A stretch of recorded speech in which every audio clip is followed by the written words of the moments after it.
Hello everyone. तो last सन पर हम लोगों ने distance formula and section formula का डिस्कशन किया था। तो हम लोग एक क्वेश्चन और करेंगे सेक्शन फार्मूला पर बेस्ड एंड देन इसके बाद आज का डिस्कशन आगे बढ़ाएंगे। ठीक,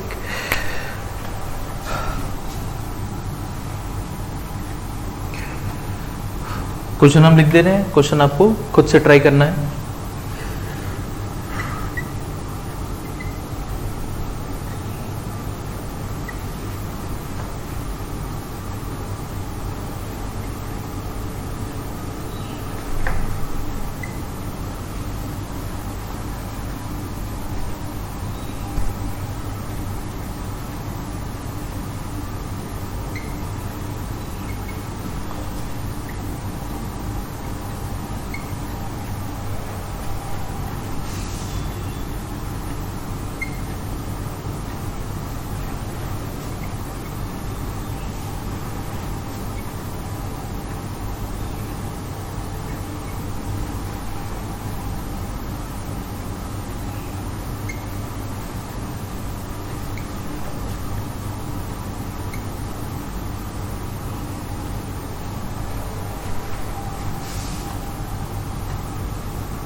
Points P, Q, R lie internally on line segment joining A and B in sequence A, P, Q, R, B. If A 0,0 है, B 5,7, find midpoint of Q, R. ठीक, कहने का मतलब क्वेश्चन हम एक्सप्लेन कर देते हैं। A है कहीं पर, B है कहीं पर। ठीक, इसमें एक कंडीशन और गिवन है।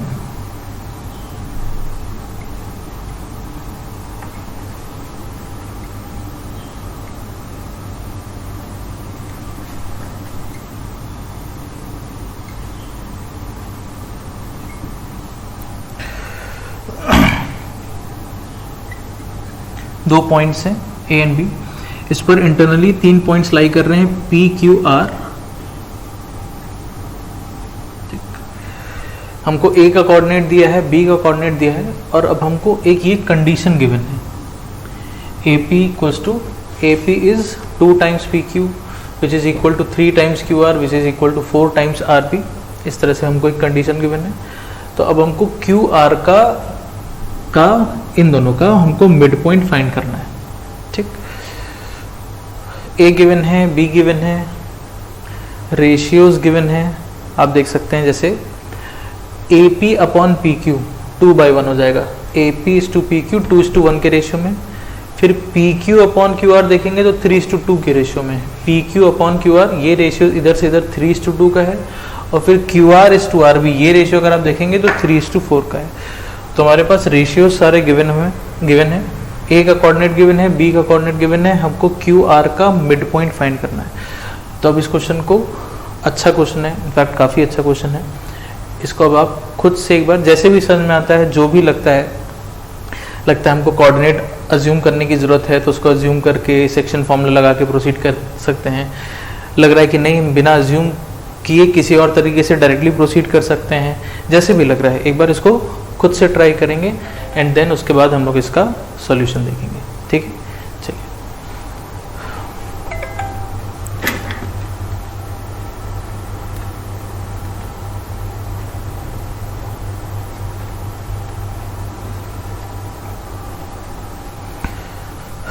ओके, अगर अभी भी इसको ट्राई कर रहे हैं तो वीडियो को पॉज कर लीजिए। पहले एक बार खुद से बहुत अच्छे से ट्राई कर लेंगे, उसके बाद ही सॉल्यूशन देखेंगे। ठीक, चलिए।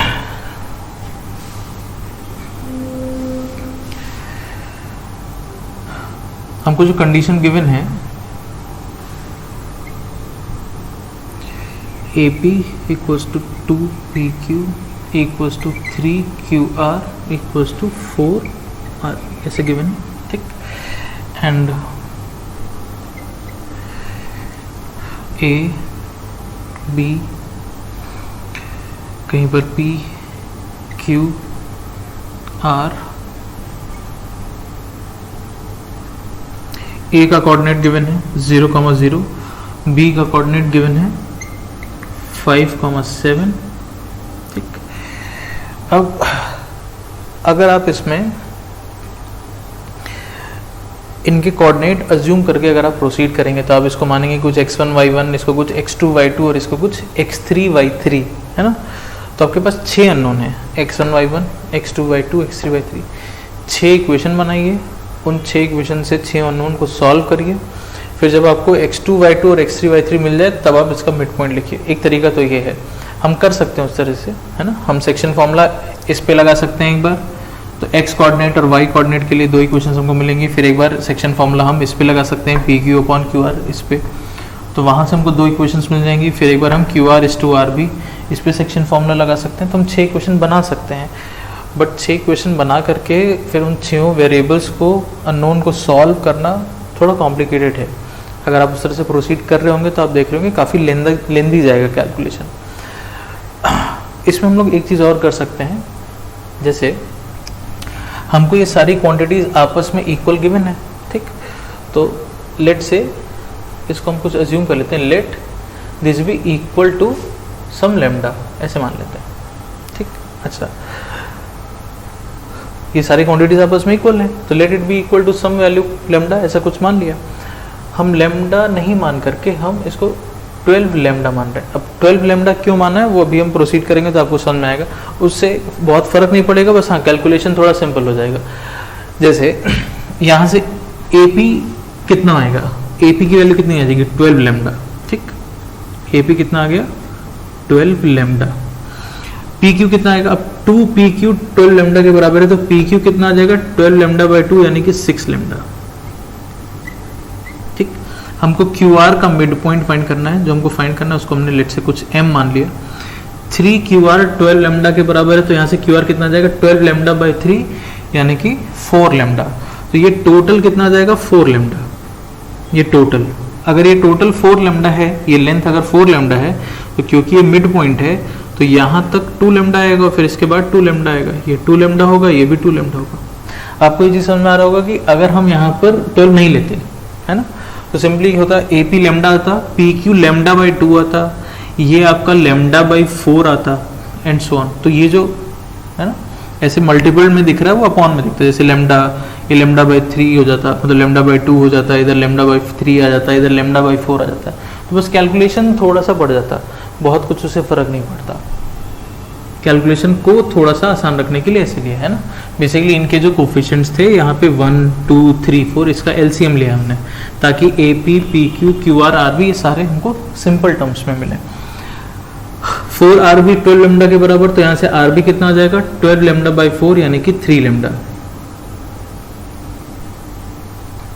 ये बात देख लीजिए क्या किया, इस पूरे को हमने 12 लैम्डा मान लिया, तो ये लेंथ 12 लैम्डा आ गई है, ये लेंथ 6 लैम्डा आ गई है, QR टोटल 4 लैम्डा आ गया है, बट क्योंकि मिड पॉइंट हमको देखना था तो मिड पॉइंट तक ये टोटल 4 है, तो उसका आधा इधर 2 लैम्डा, ये भी 2 लैम्डा, और ये हमारा आ गया 3 लैम्डा, ठीक। अब जो मिड पॉइंट है जो हमको फाइंड करना था वो ये है, यहाँ तक, है ना। इसके पहले टोटल कितना लैम्डा आ गया 12 6 18 और 2 20, यानी कि इसके इधर टोटल कितना हो गया है M तक 20 लैम्डा, और इसके इधर टोटल कितना हो गया देख लीजिए, ये टोटल यहाँ तक 2 + 3 लैम्डा 5 लैम्डा। तो ऐसा नहीं लग रहा है कि जो पॉइंट हमको M फाइंड करना है वो एक ऐसा पॉइंट है जो कि A और B को पूरा ओवरऑल देखे, M एक ऐसा पॉइंट हो गया जो कि A और B को किस रेशियो में डिवाइड कर रहा है 20 लैम्डा इज टू 5 लैम्डा। तो 20 लैम्डा इज टू 5 लैम्डा का मतलब क्या हो गया 4:1, है ना। M सिंपली एक ऐसा पॉइंट हो गया जो कि A और B को डिवाइड कर रहा है किस रेशियो में, इन द रेशियो 20:5। 20:5 मतलब 4:1 के रेशियो में डिवाइड कर रहा है। तो बेसिकली हमको जो पॉइंट फाइंड करना है वो A और B को 4:1 के रेशियो में इंटरनली डिवाइड करने वाला पॉइंट फाइंड कर लेना है। तो अब हम लिख देते हैं डायरेक्टली M, कैसे लिखते हैं 4 इंटू इधर का x coordinate 4 into 5 plus 1 into यहाँ का x कोऑर्डिनेट 0 अपॉन 4 + 1, ठीक। इसके बाद 4 इंटू इधर का y coordinate it will be 28 plus 1 into यहाँ का y coordinate 0/4 + 1 that will B 5, 20/5, 28/5, मतलब ये हो जाएगा आपका 4,28/5। मतलब जो पॉइंट हमको फाइंड करना था वो पॉइंट हो गया 4,28/5। एक बार स्टार्टिंग से वापस से एक बार इसको देख लीजिए, ठीक है।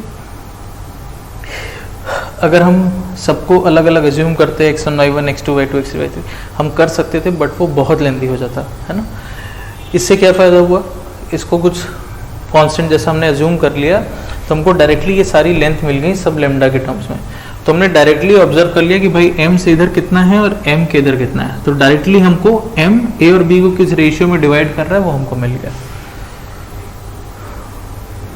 ठीक है।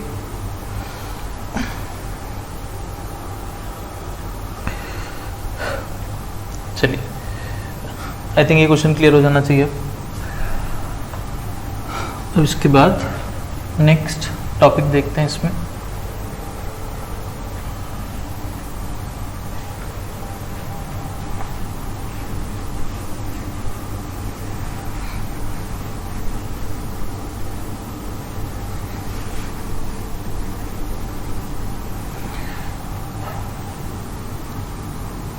The next topic is slope. XY plane में ये x एक्सिस ये y एक्सिस है ना। XY प्लेन में अगर हमको कोई भी लाइन सेगमेंट दिया हो, ठीक, तो उसका स्लोप हम कैसे देखते हैं, तो स्लोप कैसे डिफाइन किया गया। जैसे मान लीजिए कोई लाइन सेगमेंट है ये, ठीक, आपसे बोला जाए कि आप इसका स्लोप बताइए, तो आपको क्या करना होगा, आपको इसको ऐसे एक्सटेंड करना होगा such that this cuts the x axis. इसको एक्सटेंड कर लीजिए यहां से,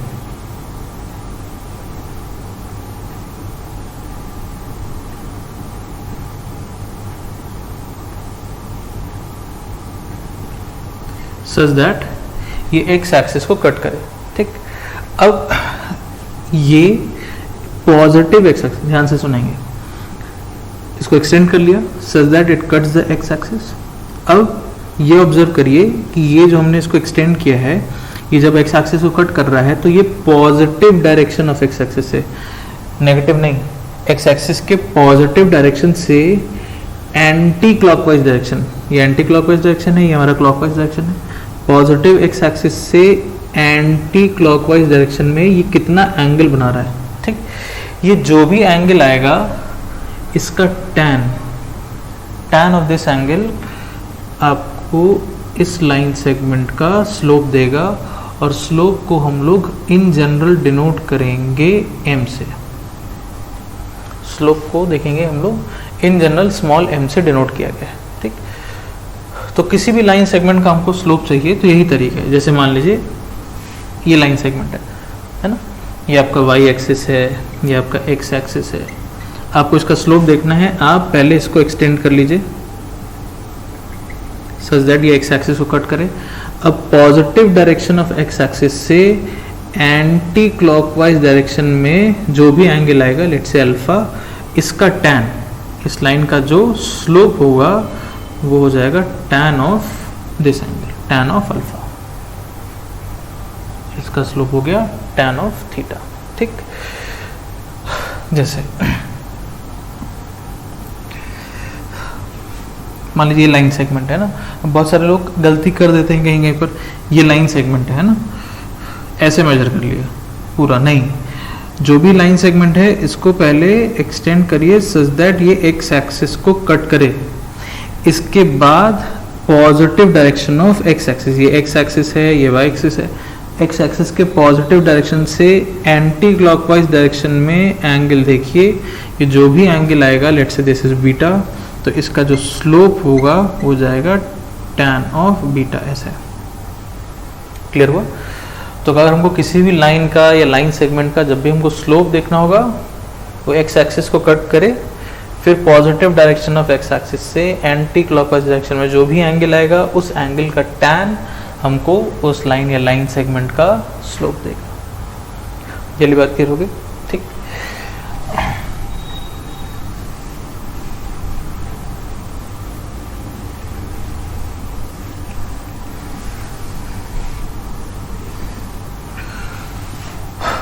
कुछ पॉइंट्स इसमें देख लेते हैं।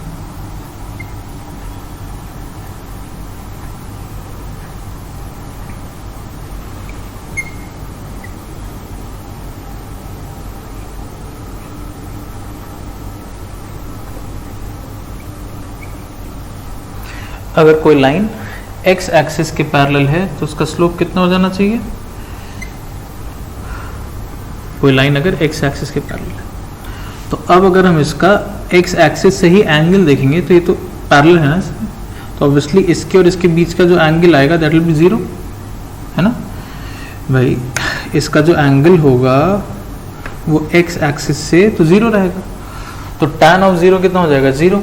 तो अगर कोई लाइन एक्स एक्सिस के पैरेलल है तो उसका जो स्लोप होगा दैट इज जीरो, ठीक। इसी तरह से अगर हमसे पूछा जाए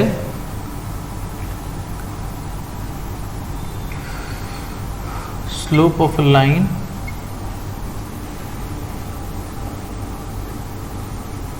पैरेलल टू वाई एक्सिस, ये कितना होगा? तो अगर कोई लाइन वाई एक्सिस के पैरेलल है, ठीक, तो इसका जब हम एक्स एक्सिस से एंगल देखेंगे तो ये वाला जो एंगल होगा ये तो 90 डिग्री हो जाएगा, है ना।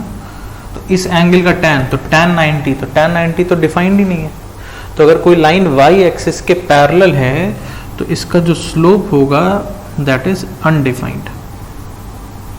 इसका रीजन क्लियर होना चाहिए, क्योंकि लाइन अगर वाई एक्सिस के पैरेलल है तो एक्सिस का एंगल 90 है एंड tan ऑफ 90 ऑब्वियसली हमको पता है, तो हम लोग ट्रिग्नोमेट्री पढ़ चुके हैं, tan 90 डिफाइंड नहीं होगा। तो slope of a line which is parallel to Y axis is undefined.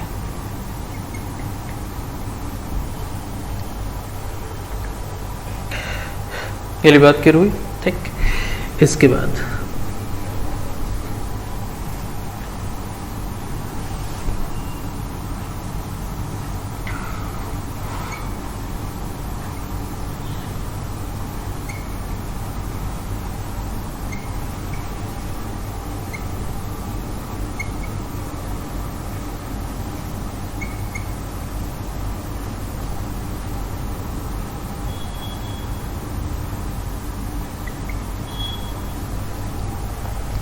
दो लाइंस जिनका स्लोप एक का m1 है एक का m2 है, तो अगर वो दोनों आपस में पैरेलल हैं तो इनके स्लोप के बीच में क्या रिलेशन होना चाहिए?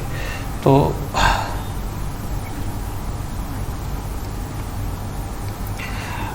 लेट्स से दो लाइंस हैं, दोनों पैरेलल हैं, ठीक। एक का एंगल मान लेते हैं कुछ थीटा है, तो क्योंकि ये पैरेलल लाइन है तो ऑब्वियसली ये एंगल भी थीटा होगा, ठीक। तो इसका स्लोप मान लीजिए अगर m1 है और इसका स्लोप अगर m2 है, तो m1 आपका tan थीटा होगा एंड ऑब्वियसली जो m2 होगा ये भी आपका tan थीटा ही होगा। तो इसका मतलब क्या हो गया कि m1 should be equal to m2, ठीक। तो two lines having slope m1 and m2 are parallel if m1 is equal to m2, ये कंडीशन हो गई। मतलब इसको हमको डायरेक्टली पैरेलल लाइंस के लिए एज अ कंडीशन याद रखना है कि दो लाइंस अगर पैरेलल हैं तो क्या कंडीशन है, उनके स्लोप के बीच में क्या रिलेशन है, that is m1 is equal to m2। ये कंडीशन होगी पैरेलल लाइंस के लिए, या उनके स्लोप के बीच का रिलेशन कह लीजिए कि दो लाइंस अगर पैरेलल हैं तो स्लोप के बीच में क्या रिलेशन होगा, that will be m1 is equal to m2, ठीक। एक पॉइंट हम लोग और देखते हैं इसी तरह से।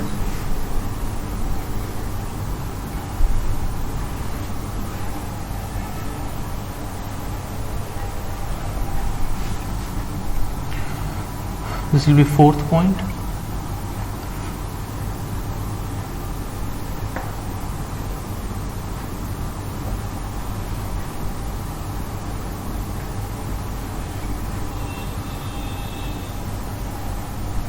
इसको भी हटा सकते हैं, है ना।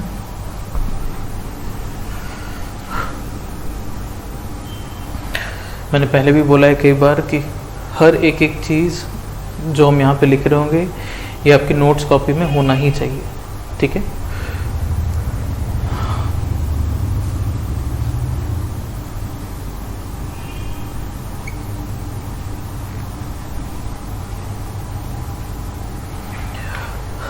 Two lines having slope m1 and m2 are perpendicular if, अब देखा जाए कि अगर दो लाइंस जो आपस में परपेंडिकुलर हैं, तो अगर एक का स्लोप m1 है, एक का स्लोप m2 है, तो m1 और m2 में क्या रिलेशन होना चाहिए। ठीक, तो जैसे एक लाइन ये है, एक लाइन इसके परपेंडिकुलर है,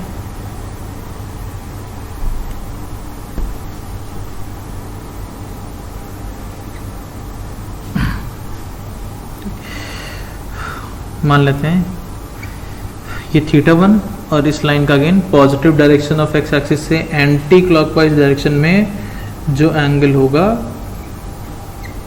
उसका tan है ना। तो m1 जो होगा यहाँ पर फर्स्ट लाइन का स्लोप, ये tan ऑफ θ1 होगा, एंड ये जो दूसरी लाइन है इसका एंगल ये θ2 है, तो इसका जो स्लोप होगा that will be tan of θ2। ठीक, अब दो इंटीरियर एंगल का सम एक्सटीरियर एंगल के बराबर होता है, ये हम लोग समझते हैं ट्रायंगल में। तो θ1 प्लस 90 इक्वल्स टू θ2, ये हम लोग लिख सकते हैं, है ना। सिंस θ1 प्लस 90 इक्वल्स टू θ2, ठीक, बोथ साइड tan ले लेते हैं, तो tan 90 प्लस थीटा क्या हो जाएगा, cot थीटा भाई 90 π/2 का मल्टीपल है तो cot में चेंज होगा, और π/2 प्लस सेकेंड क्वाड्रेंट में, तो सेकेंड क्वाड्रेंट में आपका tan नेगेटिव होता है तो माइनस cot ऑफ θ1 होगा, इधर हो जाएगा tan ऑफ θ2। cot θ1 को लिख सकते हैं 1/tan θ1, है ना, और वो tan θ1 उधर ले जाकर के मल्टीप्लाई कर देते हैं, तो minus of 1 equals to tan θ1 into tan θ2। tan θ1 हो गया m1, tan θ2 हो गया m2, तो m1 m2 equals to -1, m1 m2 equals to -1, ऐसा कुछ कंडीशन हमको दिख रहा है। फिर से एक बार प्रोसीजर देख लीजिए। दो इंटीरियर एंगल का सम एक्सटीरियर एंगल के बराबर होगा, θ1 plus 90 equals to θ2। Both side हमने tan ले लिया, ट्रिग्नोमेट्री हम लोग ने पढ़ लिया है तो ये क्लियर होना चाहिए, tan 90 प्लस θ1 माइनस cot θ1 हो गया, इधर आ जाएगा tan ऑफ θ2। cot θ1 को 1/tan θ1 लिखा और फिर उस tan θ1 को उधर मल्टीप्लाई कर दिया, तो tan θ1 इंटू tan θ2, इधर बचा -1। tan θ1 ही आपका m1 था, tan θ2 आपका m2 था, तो m1 into m2 equals to -1। ठीक, तो अब इसको डायरेक्टली इसको यहाँ लिख दिया जाए, if m1 m2 equals to -1, ये कंडीशन हो गई परपेंडिकुलर लाइंस के लिए। तो दो लाइंस पैरेलल हैं तो उसके लिए क्या कंडीशन है, कंडीशन है दोनों का स्लोप इक्वल होगा, m1 will be equal to m2। दो लाइंस अगर परपेंडिकुलर हैं तो उसके लिए क्या कंडीशन होगी, m1 m2 का प्रोडक्ट इज -1। ठीक है, चलिए तो स्लोप में डिस्कशन केवल इतना ही है। अब इसके बाद हम लोग नेक्स्ट टॉपिक स्टार्ट करेंगे। स्लोप हमको बेसिक क्लियर हो जाना चाहिए, स्लोप कैसे डिफाइन किया गया है, एंड लाइन एक्स एक्सिस के पैरेलल है तो उसका स्लोप 0 होगा, लाइन वाई एक्सिस के पैरेलल है, 4 पॉइंट्स लिखे हम लोग, है ना। फिर लाइन अगर वाई एक्सिस के पैरेलल है तो उसका स्लोप डिफाइंड नहीं होगा। दो लाइंस अगर पैरेलल हैं तो m1 will be equal to m2, दो लाइंस परपेंडिकुलर हैं तो m1 m2 का प्रोडक्ट -1। ठीक, चलिए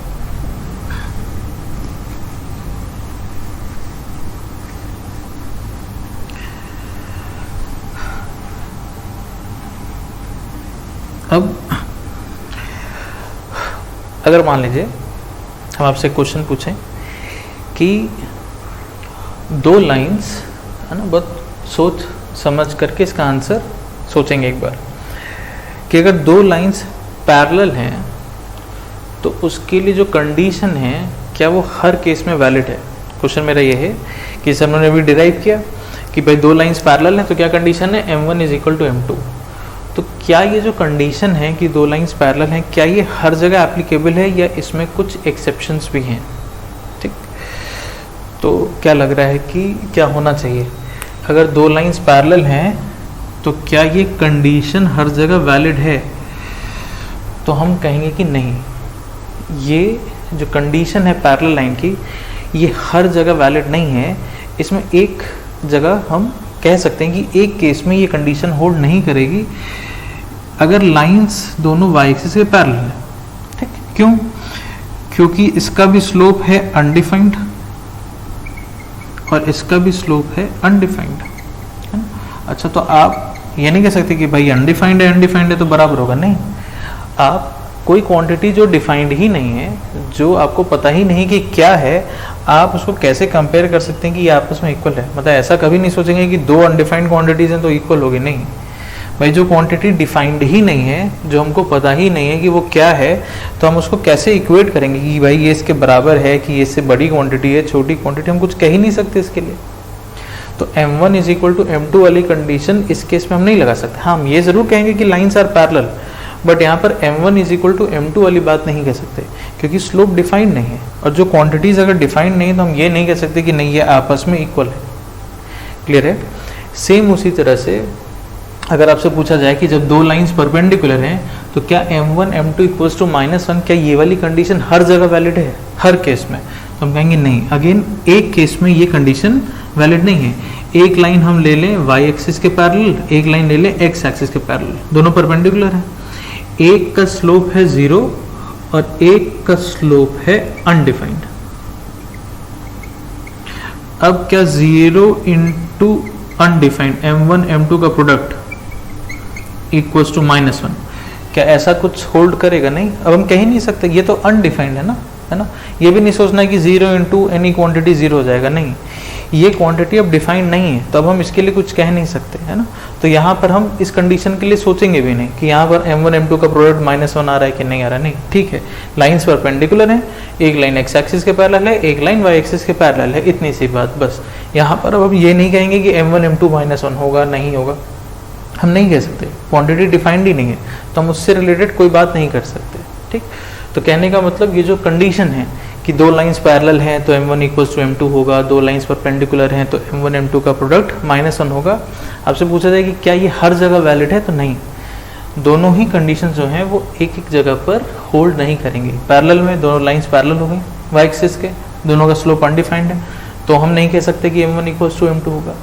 इस केस में अगर एक लाइन x एक्सिस के पैरेलल है, एक y एक्सिस के पैरेलल है, तो एक 0 है एक का स्लोप अनडिफाइंड है। अगेन हम यहाँ पे नहीं कहेंगे कि m1 m2 का प्रोडक्ट -1 है। ठीक, बाकी हर जगह कंडीशंस होल्ड करेंगे। क्लियर हो गया? Okay.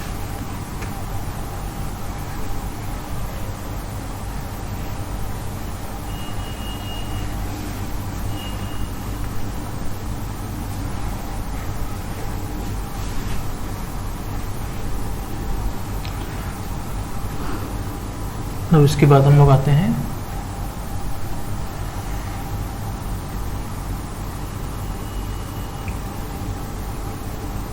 Different forms of straight line.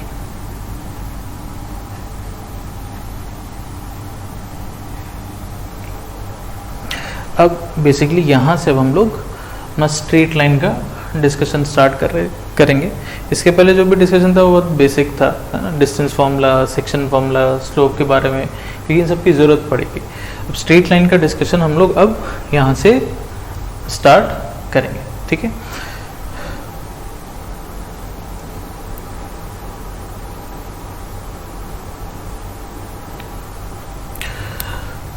अब ये जो different forms of straight line है, इसमें हम लोग बेसिकली क्या डिस्कस कर रहे होंगे, इसमें हम लोग स्ट्रेट लाइन की इक्वेशन को लिखने के डिफरेंट तरीके डिस्कस कर रहे होंगे। अब स्ट्रेट लाइन की इक्वेशन, तो पहले तुम समझते हैं कि बेसिकली इक्वेशन क्या है। हम लोगों ने क्वाड्रेटिक पढ़ा है ना, तो हम आपसे बोलें कि जैसे y is equal to X square, ये क्वाड्रेटिक है। आप इसका ग्राफ ड्रॉ कर सकते हैं, है ना।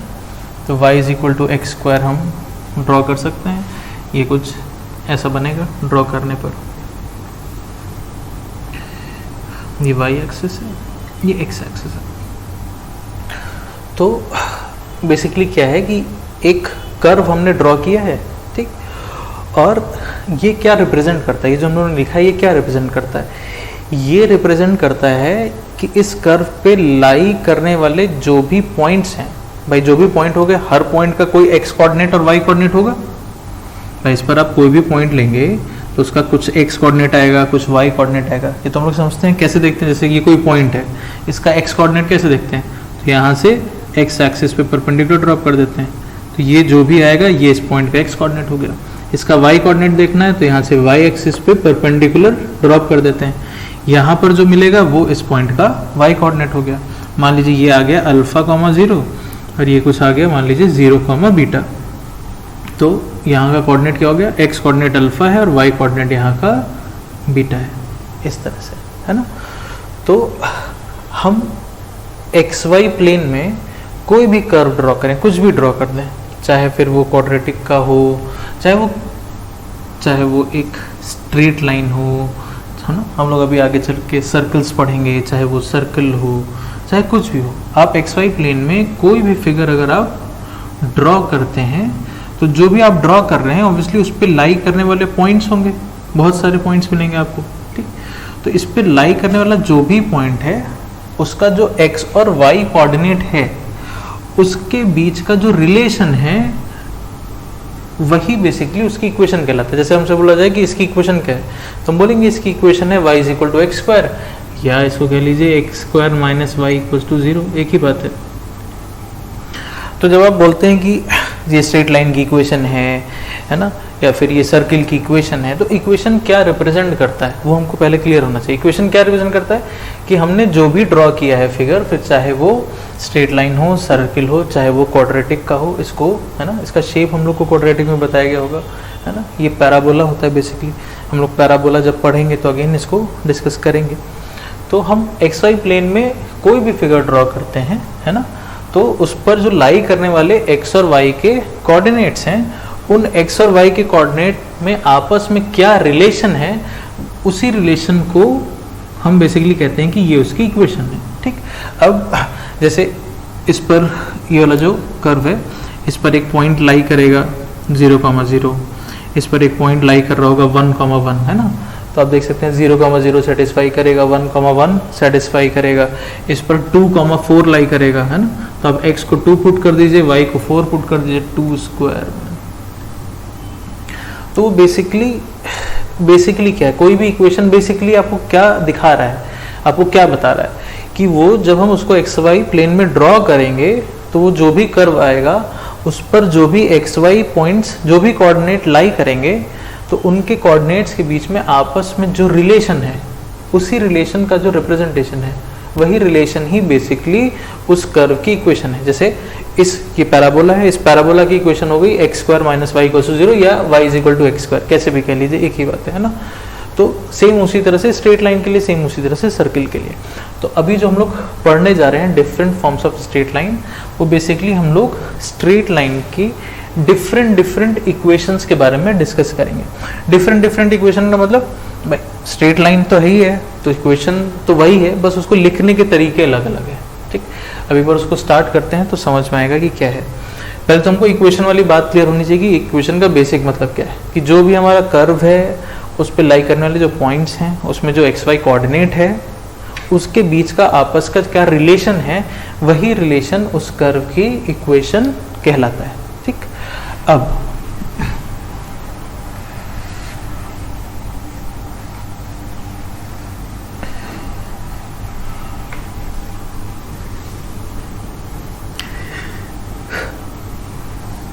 किसी भी स्ट्रेट लाइन को ड्रॉ करने के लिए अगर हमसे बोला जाए कि एग्जैक्टली कोई एक स्ट्रेट लाइन हमको ड्रॉ करनी है, तो उसके लिए हमारे पास कम से कम 2 कंडीशन या 2 पैरामीटर्स होने चाहिए।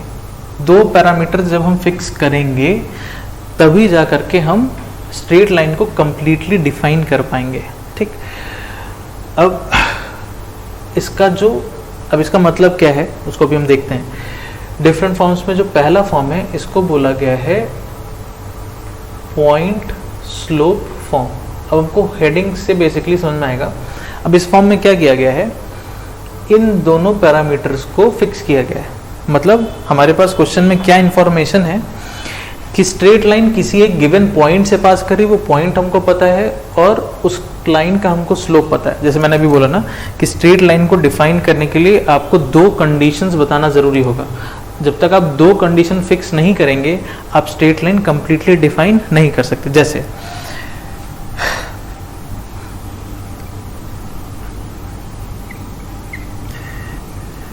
ये जो पहला फॉर्म है, इस फॉर्म में कौन कौन सी 2 कंडीशन फिक्स की गई हैं। एक पॉइंट बता दिया गया, एक स्लोप बता दिया गया। तो मान लीजिए ये एक पॉइंट फिक्स कर दिया गया, हमको ये बता दिया गया कि लाइन जो है वो इस पॉइंट से पास कर रही है, ठीक, और इसका स्लोप फिक्स कर दिया गया। अब मान लीजिए इसका स्लोप हम फिक्स नहीं करते, है ना, हम ये एक्सप्लेन करना चाह रहे हैं कि क्यों दो कंडीशंस का होना जरूरी है लाइन को डिफाइन करने के लिए। सिर्फ एक कंडीशन से आप लाइन नहीं डिफाइन कर सकते। जैसे मान लीजिए हमने केवल एक पॉइंट बता दिया आपको कि भाई लाइन इस पॉइंट से पास कर रही है, ठीक। अब इस पॉइंट से पास करने वाली एक ही लाइन तो नहीं हो सकती, इन्फिनाइट नंबर ऑफ लाइंस हो सकती हैं।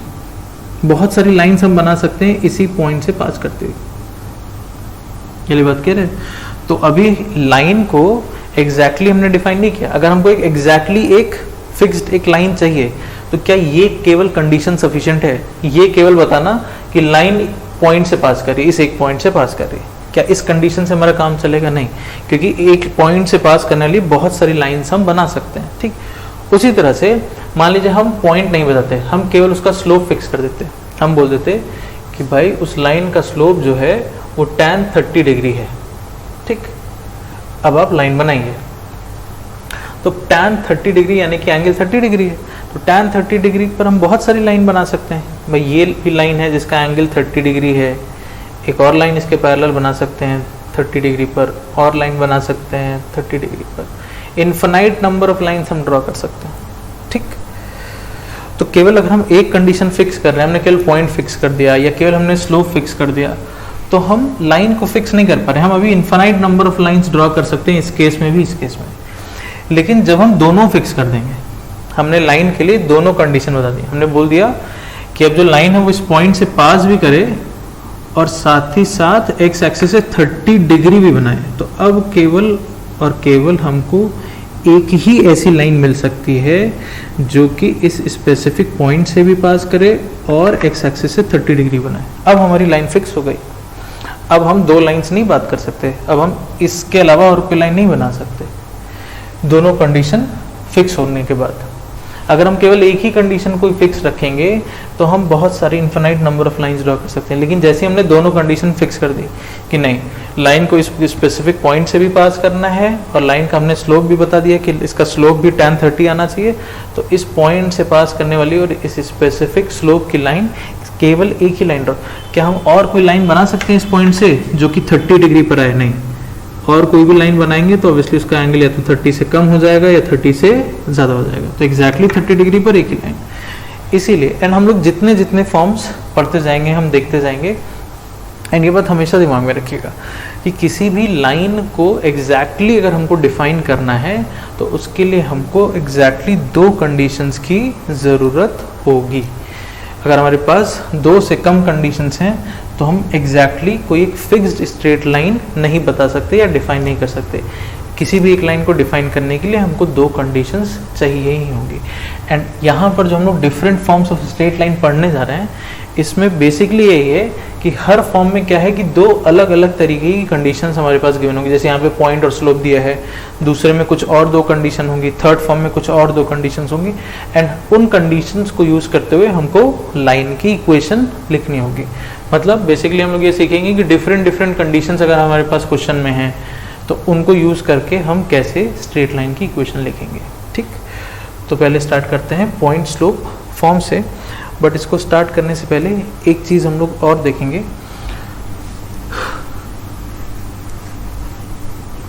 वो स्लोप से रिलेटेड डिस्कशन है। अगर अभी आपने नोट नहीं किया है तो इस पॉइंट को वहीं पे नोट करिएगा जहां पर स्लोप का हम लोगों ने डिस्कशन किया था, ठीक। स्लोप से रिलेटेड हम लोगों ने सारी बातें कर ली थी, उसमें एक पॉइंट रह गया था कि अगर हमको दो पॉइंट्स दे दिए जाएं, x1, y1 and x2, y2, तो इन दोनों पॉइंट्स को ज्वाइन करने वाला जो लाइन सेगमेंट है, ठीक, इसका अगर हमको स्लोप लिखना है तो हम कैसे लिख सकते हैं? तो इसका जो स्लोप होगा, ठीक, वो स्लोप होगा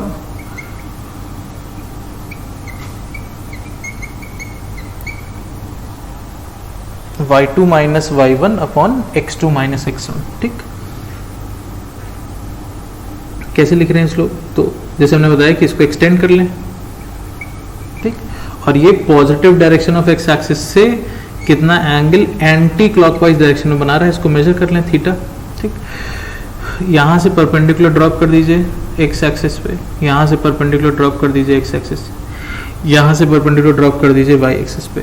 ये एंगल थीटा, तो ये भी कितना हो गया, सेम आएगा थीटा थीटा। ठीक, स्लोप क्या होता है, tan थीटा। तो अब देखिए पॉइंट्स हम लोग समझते हैं x1 y1 x2 y2। तो अगर यहाँ का y कोऑर्डिनेट y2 मतलब ये वाली हाइट y2, पॉइंट समझते हैं ना कि भाई अगर ये x2 y2 है तो इसका मतलब ये दूरी x2 है, ये दूरी, ये हाइट y2 है। इसका कोऑर्डिनेट अगर x1 y1 है तो ये दूरी x1 है, ये हाइट y1 है। तो ये टोटल हाइट y2 है और ये वाली हाइट अगर y1 है तो ये हाइट कितनी बची, तो y2 माइनस y1। इसी तरह से यहाँ का x कोऑर्डिनेट x2 है मतलब ओरिजिन से ये दूरी x2 है और इसी तरह से ओरिजिन से ये वाली दूरी x1 है। तो ये डिस्टेंस कितना हो गया आपका, x2 माइनस x1। तो ये x2 माइनस x1, तो ये भी x2 माइनस x1। तो इस ट्राइंगल में tan थीटा केवल लिख दीजिए, tan थीटा कितना हो जाएगा, y2 minus y1 upon x2 minus x1। इस तरह से इसका कोऑर्डिनेट इधर लिख देते हैं x1 y, है ना। सिंपल है, इसमें कुछ बहुत खास नहीं है, क्लियर होना चाहिए। ठीक, कोऑर्डिनेट तो हम लोग समझते हैं ना कि यहाँ का x1 y1 है तो इसका मतलब ये x1 हो गया, ये हाइट y1 हो गया, ये x2 हो गया, ये हाइट y2 हो गया। तो ये हाइट y2, ये हाइट y1, तो ये हो गया y2 माइनस y1। ये दूरी है x2, ये दूरी है x1, तो ये दूरी हो गई x2 minus x1। tan theta हमने लिख दिया है ट्राइंगल में, राइट एंगल ट्राइंगल है, tan theta y2 minus y1 upon x2 minus y1 और tan थीटा स्लोप होता है। ठीक, बेसिकली हमको क्या याद रखना है, रिजल्ट कि कोई दो पॉइंट्स अगर हमको दिए हैं तो दो पॉइंट्स को ज्वाइन करके जो लाइन सेगमेंट बनेगा उसका स्लोप अगर हमको लिखना है तो डायरेक्टली लिख सकते हैं y2 minus y1 upon x2 minus x1। ठीक, क्लियर हो गई ये बात। चलिए अब स्टार्ट करते हैं different forms of straight line. तो जो पहला फॉर्म हमारे पास है जिसमें हमको क्या क्या कंडीशन नोन है लाइन के लिए, एक पॉइंट और स्लोप।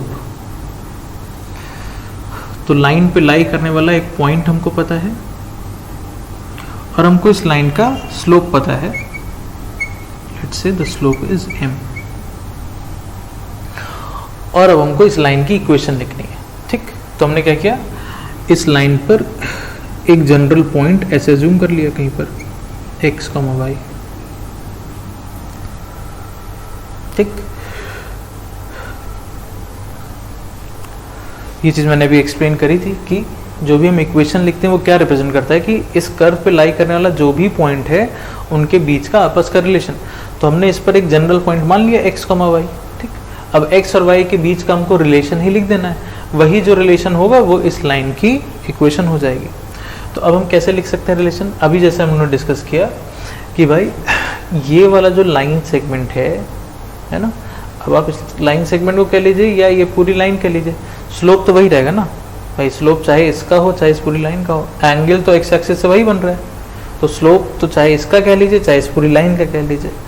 इस पूरी लाइन का जो स्लोप हमको दिया है m दिया है। ठीक, और अभी हमने डिस्कस किया कि अगर हमको उस लाइन पर अगर हमको दो पॉइंट्स पता हैं तो हम स्लोप कैसे लिख सकते हैं, y2 minus y1 upon x2 minus x1। तो y1 minus y upon x1 minus x लिख लीजिए या y minus y1 upon x minus x1, उससे फर्क नहीं पड़ेगा। स्लोप हो गया y minus y1 upon x minus x1। तो यहाँ से y minus y1 equals to m times x minus x1 ये हो गया।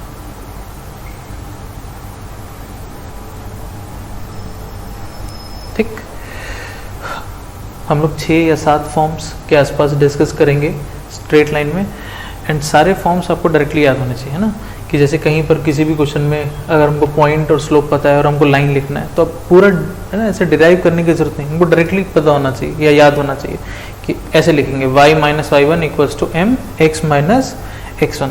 कहने का मतलब जैसे फॉर एग्जांपल आपसे बोले कि लाइन किसी एक गिवन पॉइंट 1, -2 से पास कर रही है और लाइन का स्लोप -3 है, लाइन की इक्वेशन लिखे तो आपको डायरेक्टली आना चाहिए कि भाई y माइनस y1, यहाँ पे -2, तो y minus -2 y minus y1 equals to m times x minus x1।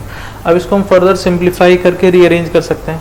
ये -3x उधर जाएगा तो 3x हो जाएगा, प्लस y इधर हो जाएगा 3, 2 माइनस 3। फिर इसको सिंप्लीफाई करके जो भी रिजल्ट आएगा वो हम लिख लेंगे, बट वो हमको डायरेक्टली लिखना आना चाहिए। पॉइंट पता है और स्लोप पता है, तो इक्वेशन कैसे लिखेंगे, डायरेक्टली याद होना चाहिए। और सिर्फ यही नहीं, जितने फॉर्म्स हमको डिस्कस कर रहे हैं वो सारे आपको डायरेक्टली याद होने चाहिए। ठीक, y minus y1 equals to m x minus x1, y minus -2 equals to m minus 3 दिया था, x minus x1, x minus 1। फिर इसको सिंप्लीफाई, ओपन करके सिंप्लीफाई, रीअरेंज वो सब कर सकते हैं, उसमें कोई बड़ी चीज़ नहीं है।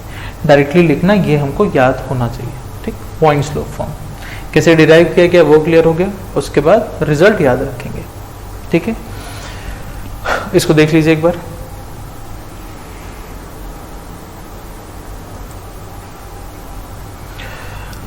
अब इसके बाद हम लोग सेकेंड फॉर्म पर आते हैं।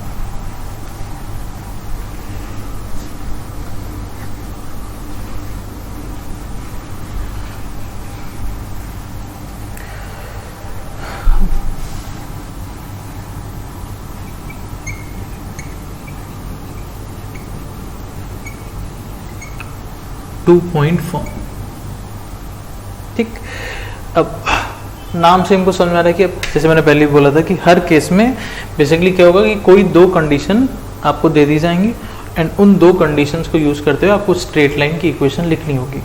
एंड स्ट्रेट लाइन को डिफाइन करने के लिए हमको हमेशा हमारे पास दो कंडीशंस होनी ही चाहिए किसी भी स्ट्रेट लाइन को एग्जैक्टली डिफाइन करने के लिए। तो अब यहाँ पर हमारे पास कौन कौन सी दो कंडीशंस हैं कि आपको क्या किया गया, दो पॉइंट्स दे दिए गए, है ना। अब एक्स वाई प्लेन में दो पॉइंट्स फिक्स कर दिए गए और जैसे ही हम दो पॉइंट्स फिक्स करेंगे स्ट्रेट लाइन फिक्स हो जाएगी। मान लीजिए एक पॉइंट ये है और एक पॉइंट ये है। अब आपसे बोले कि लाइन बनाइए जो कि इन दोनों पॉइंट से पास हो, तो इन दोनों पॉइंट से पास होती हुई एक ही लाइन आप ड्रॉ ही कर सकते हैं, इसके अलावा और कोई लाइन पॉसिबल नहीं है जो कि दोनों पॉइंट से पास हो, है? तो जैसे ही आप दो कंडीशंस फिक्स करेंगे आपकी स्ट्रेट लाइन एग्जैक्टली डिफाइन हो जाएगी, फिक्स्ड। आप और कोई स्ट्रेट लाइन ड्रॉ नहीं कर पाएंगे। पिछले केस में क्या था, पॉइंट स्लोप था, पॉइंट फिक्स किया था और स्लोप फिक्स कर दिया था। इस केस में क्या किया, दो पॉइंट्स फिक्स कर दिए। अब मान लीजिए अगर एक पॉइंट है x1 y1 और एक पॉइंट है x2 y2, ठीक। अब हम इसकी इक्वेशन लिखना चाहते हैं, ठीक। तो कैसे लिख सकते हैं इसकी इक्वेशन, तो हम लोग क्या देखते हैं कि जो हम लोगों ने पहला फॉर्म डिस्कस किया था स्ट्रेट लाइन में, पहला फॉर्म कौन सा था, पॉइंट स्लोप फॉर्म। ये आपका सबसे इम्पॉर्टेंट और सबसे बेसिक आपका फॉर्म है स्ट्रेट लाइन का। और इसके बाद जितने भी फॉर्म्स और लिखे गए हैं वो कहीं ना कहीं उसी से ही डिराइव्ड हैं या उसी से ही रिलेटेड हैं। मतलब इसमें भी हम देखेंगे कि हम जो फाइनल इक्वेशन लिखेंगे उसमें भी हम पॉइंट स्लोप फॉर्म ही यूज़ कर रहे होंगे। इसके बाद भी जो हम फॉर्म्स देखेंगे उसमें भी आप देखेंगे वो कहीं ना कहीं इस फॉर्म से रिलेटेड होंगे या डायरेक्टली उससे रिलेटेड होंगे। तो अगर इससे भी रिलेटेड है तो ये ऑटोमेटिकली उससे रिलेटेड है, उसी को यूज़ करके हम यहाँ भी लिख रहे हैं। तो कहीं ना कहीं सारे फॉर्म्स बेसिकली फर्स्ट वाले फॉर्म से ही रिलेटेड हैं। अब जैसे यहाँ पे भी क्या कर रहे हैं हम, पहले तो हम इन दोनों पॉइंट्स की मदद से इसका स्लोप फाइंड कर लेते हैं, ठीक। तो स्लोप, दो पॉइंट्स पता है तो स्लोप अब हम लोग लिखना जानते हैं। स्लोप हो गया y2 minus y1 upon x2 minus x1, ठीक। अब कोई एक पॉइंट और स्लोप यूज करके फिर से पॉइंट स्लोप फॉर्म लगा देते हैं। तो आप देख सकते हैं हम फिर से पॉइंट स्लोप फॉर्म ही लगाना चाह रहे हैं, है ना। तो जितने भी फॉर्म्स हम लोग डिस्कस करेंगे वो कहीं ना कहीं पॉइंट स्लोप फॉर्म से ही रिलेटेड हैं, सारे के सारे, है ना। तो मान लीजिए लेट से ये वाला पॉइंट एंड स्लोप यूज कर लें, तो इक्वेशन कैसे लिखेंगे, y minus y1 equals to m। पहला वाला फॉर्म याद होना चाहिए, y minus y1 equals to m x minus x1, y minus y1 equals to m। अब यहाँ पे m कितना है, m है m times x minus x1। अच्छा, अब जैसे हमने ये पॉइंट यूज किया और स्लोप यूज किया, कोई अगर बोले कि नहीं हम ये पॉइंट क्यों नहीं यूज कर रहे, हम इसको यूज करें, ये वाला पॉइंट और स्लोप, तो आप करिए, कोई दिक्कत नहीं है, है ना। अगर लगता है कि हमको पॉइंट स्लोप फॉर्म लगाना है तो हमको कोई एक पॉइंट चाहिए जो लाइन पर लाई कर रहा हो, तो हम यही वाला पॉइंट यूज कर लेते हैं, ये वाला पॉइंट और स्लोप यूज कर लेते हैं। तो y minus y2 slope y minus y coordinate y minus y1 equals to slope times x minus x1। अब पॉइंट ये यूज कर रहे हैं, तो y माइनस y2 m आपका है y2 minus y1 upon x2 minus x1 times x। अब आपको लग सकता है कि ये तो देखने में अलग दिख रहा है, तो अलग अलग इक्वेशन आ रही है। नहीं, आप इसको अभी हम आपके लिए छोड़ते हैं, आप खुद से ट्राई कर लीजिएगा। आप क्रॉस मल्टीप्लाई करके पूरा ओपन करके आप इसको सिंप्लीफाई करके देखिए। फाइनल इक्वेशन दोनों में जो आएगी सिंप्लीफाइड, वो दोनों केसेस में सेम आएगी, क्योंकि लाइन तो वही एक है। चाहे आप ये वाला पॉइंट और स्लोप यूज करिए, चाहे ये वाला पॉइंट स्लोप यूज करिए, तो इक्वेशन अलग अलग नहीं आएगी, इक्वेशन दोनों केसेस में सेम आएगी। आप कोई भी एक पॉइंट और स्लोप यूज करके इसको देख सकते हैं। हम लोग एक एग्जाम्पल से भी इसको देख लेते हैं। ठीक, मान लीजिए इसको हटा देते हैं। मान लीजिए हमको दो पॉइंट्स दे दिए गए, एक पॉइंट ए उस 3,4 एंड एक पॉइंट बी मान लीजिए 6,-2, ऐसा कुछ। ठीक, पहले तो स्लोप फाइंड कर लेते हैं। -2 -4 है ना, -2 -4 y2 minus 5 x2 minus x1 6 minus 3 -2 -4 ये हो गया अपॉन 6 माइनस 3, तो ये कितना आ गया बेसिकली -2 आ गया। अब मान लीजिए ये वाला पॉइंट और स्लोप यूज करते हैं, तो y minus y1 equals to m times x minus m, ये है ना, m times x minus x1। इसको सिंप्लीफाई कर लीजिए, y minus 4 equals to -2x plus 6, यानी कि 2x plus y minus 10 equals to 0। अभी हम लोगों ने ये वाला पॉइंट यूज किया है। अब किसी को लगता है कि नहीं, हम पहला वाला क्यों पॉइंट यूज करें, हम दूसरा वाला पॉइंट, तो आप दूसरा वाला पॉइंट यूज कर लीजिए। फाइनल इक्वेशन सेम ही आएगी, देख लेते हैं एक बार। y minus y1 y minus -2 equals to slope कितना है m times x minus x1, x कितना है 6, y plus 2 equals to -2x plus 12। Terms को उधर ले जाते हैं, तो प्लस 2x हो जाएगा प्लस y एंड 2 माइनस 12।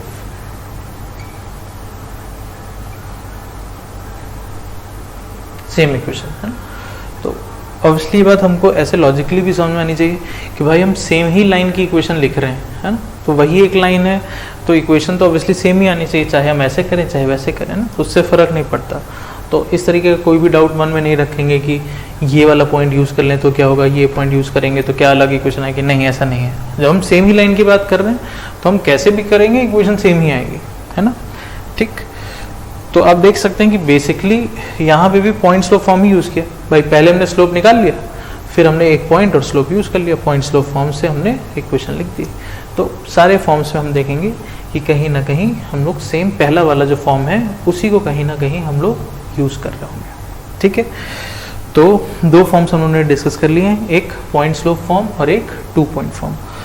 तो आज का डिस्कशन जो है अब उसको हम लोग यहीं पर स्टॉप करेंगे एंड इसके बाद बाकी जितने फॉर्म्स बचे हैं उसको हम लोग नेक्स्ट लेक्चर में डिस्कस करेंगे। ठीक है, एंड अभी फॉर्म से रिलेटेड क्वेश्चन नहीं करेंगे, बट फॉस्टर अब मेरे ख्याल से सभी लोग के पास है, तो फॉस्टर में distance formula and section formula हम लोग का कंप्लीट डिस्कस हो गया। उस पर बेस्ड जितने क्वेश्चंस हैं उनको अब आप लगा सकते हैं।